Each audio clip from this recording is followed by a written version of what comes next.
Hi, beautiful souls, and welcome back to my channel. Today, I want to talk about something very close to my heart: soul retrieval. Many of us at some point in our lives start to feel that something is missing. It is as if there is a part of us that isn't fully here, a sense of emptiness or a longing that we can't quite name. You might feel disconnected from joy, or as though no matter what you do, you can't feel whole. There is an ancient shamanic technique that addresses exactly this, a process known as soul retrieval. In this video, I would like to share what it really means, what happens when we lose parts of our soul, how this process works, and what I have learned after nearly a decade of doing this work for others. So make yourself comfortable, maybe grab a cup of tea, and let's begin. Before we talk about soul loss, let's take a moment to explore what we even mean by the word soul.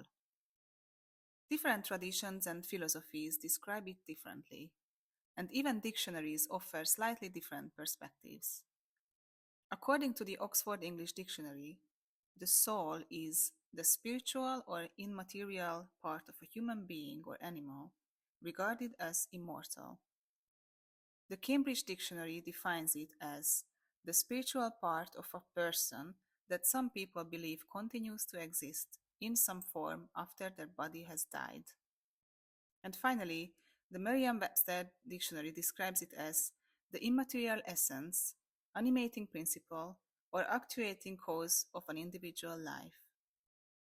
I love how each of these definitions points towards the same truth, that the soul is our vital essence, something beyond the physical body that gives us life, feeling, and identity. To me, the soul is our deepest core, the eternal part of us that carries our truth, wisdom, and light.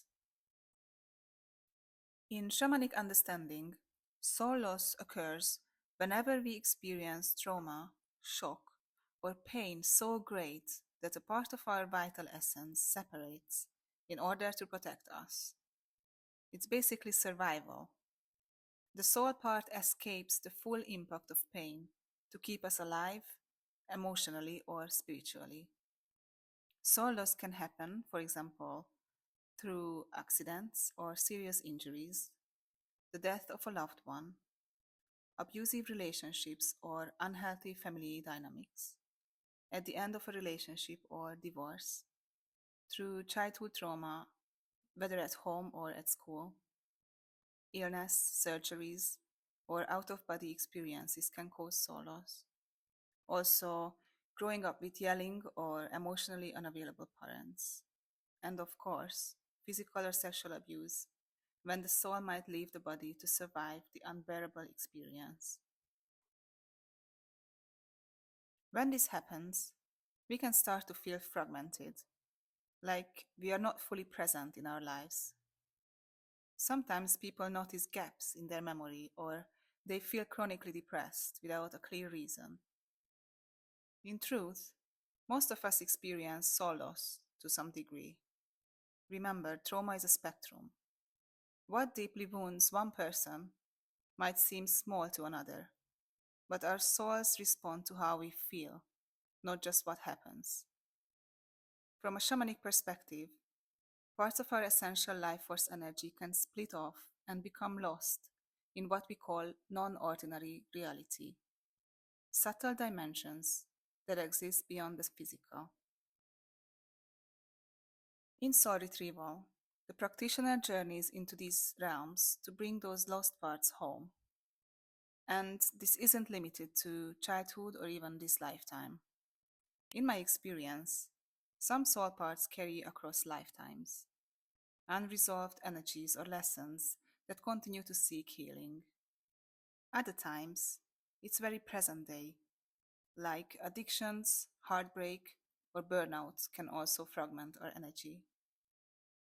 And on rare occasions, a soul part can be even stolen, taken, or held by another person's energy, though in my experience that's far less common.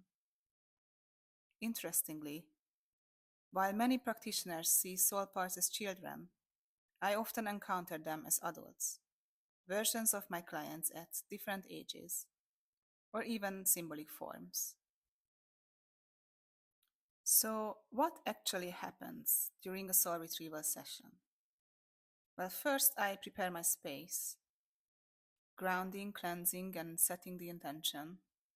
Then I use drumming to enter an altered state of consciousness, a shamanic state where I can journey beyond ordinary reality.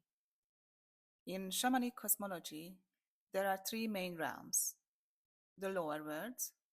This is where we connect with the subconscious and, for example, spirit animals and nature spirits. And then there is the middle world, an energetic copy of our everyday reality. And then the upper world, a realm of higher wisdom and guidance.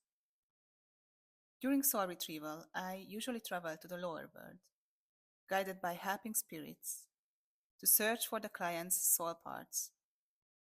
Sometimes these parts are shy, scared, or even confused. They may need comforting, conversation, or reassurance that it is safe for them to come home. When they are ready, I send them back to the client's soul, back to where they belong.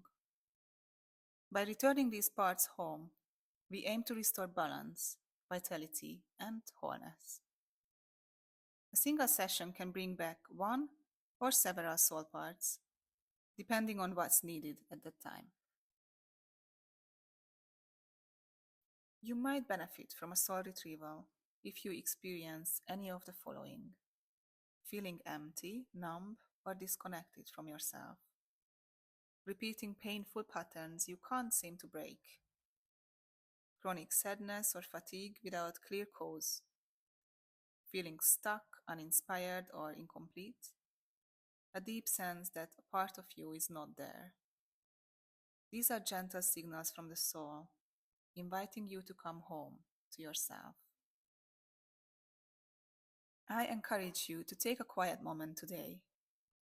Call your energy back, breathe deeply, and affirm that every piece of you deserves to be here, loved, accepted, and whole. If this resonates with you, I invite you to learn more about my distant soul retrieval sessions. The link is below. Thank you for spending this time with me. If you found this video helpful, please like, share, and subscribe, as I will be sharing more videos soon about shamanic healing, soul work, and energy integration. May all parts of your soul find their way home.